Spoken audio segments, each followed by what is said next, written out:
జాతీయ మత సామరస్య దినోత్సవాన్ని ఉత్సాహంగా జరుపుకున్నారు ముస్లిం సోదరులు. జాతీయ మత సామరస్య దినోత్సవం నగరంలో పలుచోట్ల జరుపుకున్నారు. దేశంలో వివిధ జాతులు కులాల సమీకరణాలతో కూడిన జాతీయతా భావం ముడిపడి ఉంటుందని ర్యాలీ నిర్వహించారు ముస్లింలు. పాతపట్నం కోటవీధిలో యువ భారత్ ఫోర్స్ ఆధ్వర్యంలో నిర్వహించిన ర్యాలీకి మంచి స్పందన వచ్చింది. కులమతాలకు అతీతంగా నగరానికే తలమానికంగా ఉన్న 3 కొండలపై 3 మతాలకు చెందిన దేవాలయాలు కొలువు తీరడం ఎంతో సంతోషదాయకమని యువ భారత్ ఫోర్స్ వ్యవస్థాపకుడు మహమ్మద్ సాదిక్ అన్నారు. మత సామరస్య దినోత్సవం సందర్భంగా ఈ అవగాహన కార్యక్రమం పెట్టడం జరిగిందండి.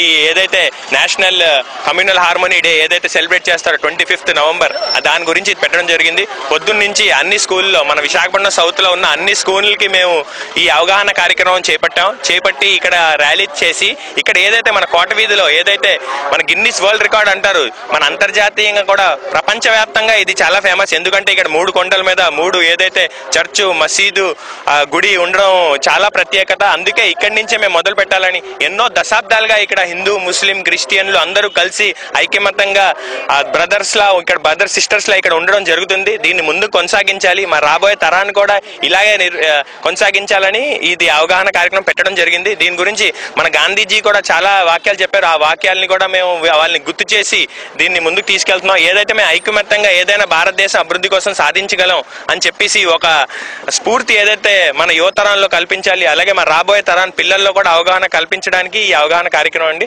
దీన్ని ఇలాగే మన యువతరం అలాగే చిన్నపిల్లలు కూడా మీ తల్లిదండ్రులు కూడా మేము కోరేది ఏంటంటే మీ పిల్లల్ని కూడా ఈ అవగాహన కల్పించండి. ఏదైతే మా ఐక్యమత్యంగా వివిధ జాతి మత కాదు భారతదేశం అభివృద్ధి కోసం మేము పాటుపడాలని చెప్పేసి మేము కోరుతున్నాం.